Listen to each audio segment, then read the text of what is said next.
ઉત્તર ગુજરાતમાં બટેકાનો હબ ગણાતા અરવલ્લી જિલ્લામાં ખેડૂતોની હાલત અત્યારે કફોડી બની છે। એક બાજુ મબલખ વાવેતર અને બીજી બાજુ પાયમાલ કરનારા ભાવ। ધનસુરા પંથકના ખેડૂતો અત્યારે પડ્યા પર પાટું જેવી સ્થિતિનો સામનો કરી રહ્યા છે।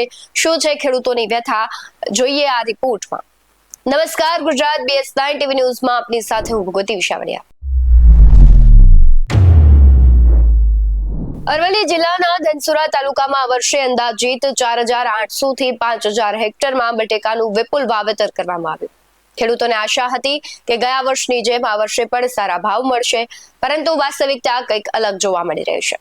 અત્યારે બટાકાના ભાવ મળે માત્ર 150 થી 170 રૂપિયા બોલાઈ રહ્યા છે, જે ખેડૂતોના ખર્ચ કરતા પણ ખૂબ ઓછા છે। ખર્ચની વાત કરવામાં આવે તો 1 વીઘા જમીનમાં બટાકા પકાવવાનો ખર્ચ 45000 થી 50000 રૂપિયા સુધી પહોંચી ગયો છે। રાસાયણિક ખાતર, મોંઘી દવાઓ અને મજૂરીના ભાવમાં તોતિંગ વધારો થયો છે, પરંતુ ખેડૂતોનો પાક જ્યારે બજારમાં આવ્યો ત્યારે ભાવ તળિયે બેસી ગયા। ખેડૂતોને ડર છે કે કરેલી મહેનત અને મૂડી પણ વસૂલ થશે કે કેમ। ખેડૂત કીર્તિભાઈ પટેલ શું કહી રહ્યા છે તેના પર નજર કરીએ। કીર્તિ પટેલ, ગામ ધોલપુર કંપા, તાલુકો ધનસુરા, જિલ્લો અરવલ્લી। અત્યારે અરવલ્લી જિલ્લામાં ધનસુરા તાલુકામાં મોટા પ્રમાણમાં વાવેતર થયું છે બટાકાનું। LR છે વેરાયટી અને સાન્ટાના વેરાયટીનું વાવેતર થયું છે।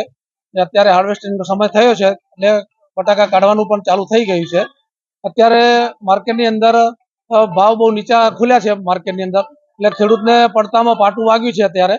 અને ગયા વર્ષે કરતા સીડ પણ મોંઘું હતું, 100-200 રૂપિયા સીડ પણ મોંઘું હતું, એટલે ખેડૂતોને સીડ પણ મોંઘું પડ્યું। ખાતર દવાના ભાવ પણ વધ્યા છે, મજૂરી ખર્ચ વધ્યો છે, એની સામે ભાવ બહુ નીચા મળી રહ્યા છે ગયા વર્ષ કરતા ખેડૂતોને। અત્યારે લગભગ એવરેજ 150 થી 150 રૂપિયાની આજુબાજુ ખેડૂતને ભાવ મળી રહ્યા છે, એટલે ખર્ચમાં પણ બહુ મોટો વધારો થયો છે, એની સામે ભાવ નથી મળી રહ્યા, એટલે ખેડૂતોને બહુ મોટું નુકસાન છે। એની સામે કુદરત પણ અત્યારે વાદળછાયું વાતાવરણ થયું છે, એની અંદર વાદળ થાય છે, છાંટા પડે છે।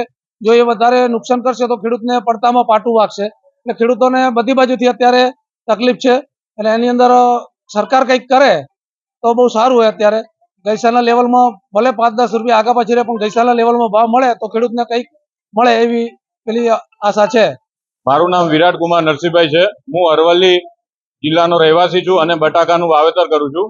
આમ બટાકાનું વાવેતર જોઈએ તો બટાકાનું વાવેતરમાં ગયા વર્ષ કરતા આ સાલ ભાવ ઘણો ઓછો છે।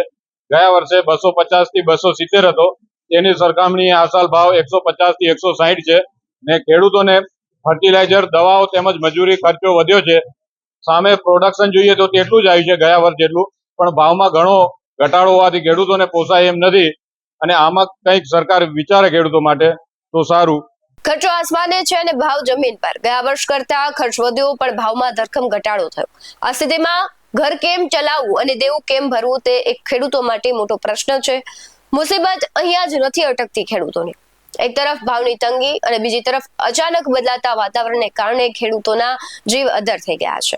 યોગ્ય ભાવ ન મળતા ખેડૂતો મજબૂરીમાં પોતાનો માલ કોલ્ડ સ્ટોરેજમાં મૂકી રહ્યા છે, ત્યારે ખેડૂતોની હવે એક જ માંગ છે કે સરકાર આ બાબતે મધ્યસ્થી કરે અને કોઈ રાહત પેકેજ કે યોગ્ય ટેકાના ભાવ જાહેર કરે। ખરેખર જે ખેડૂતો આખી દુનિયાનું પેટ ભરે છે, આજે તે જ ખેડૂત પોતાના પાકના યોગ્ય ભાવ માટે વલખા મારી રહ્યા છે, ત્યારે જોવાનું એ રહેશે કે સરકાર આ મામલે શું નિર્ણય લે છે। આવા જ વધુ અહેવાલો સાથે ફરી મળતા રહીશું। તમે અમારી YouTube ચેનલને સબસ્ક્રાઇબ કરવાનું, અમને Facebook અને Instagram પર ફોલો કરવાનું ભૂલશો નહીં। બાકી અવનવી અપડેટ્સ મેળવવા માટે આપ જોતા રહો BS9 ટીવી ન્યૂઝ। નમસ્કાર।